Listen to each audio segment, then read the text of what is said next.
Welcome to Chillin' 101. We hope this video helps. You start by removing factory oils and dust.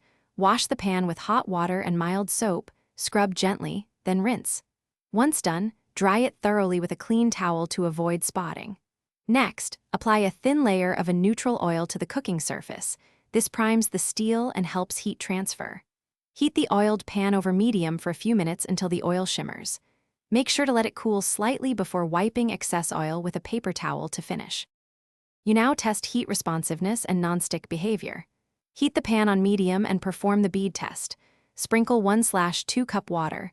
Droplets should dance when the surface is ready. Once that happens, lower heat slightly and add a small amount of oil or butter. Cook an egg or quick veggie as your first real trial. Watch how they release. If food sticks, increase oil or reduce heat next time. Make adjustments so you learn your stove-to-pan temperature relationship. You finish by cleaning and caring for the pan correctly. After use, let it cool slightly, then wash with warm water and a soft scrub. Avoid harsh abrasives that damage finish. If food is stuck, simmer a little water to loosen residues, then scrape gently and wash. For rainbow discoloration or light stains, make a paste of baking soda and water or use a stainless polish. Rub gently to restore shine.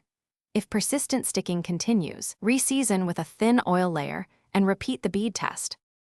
Thanks for watching. Consider subscribing if we helped you.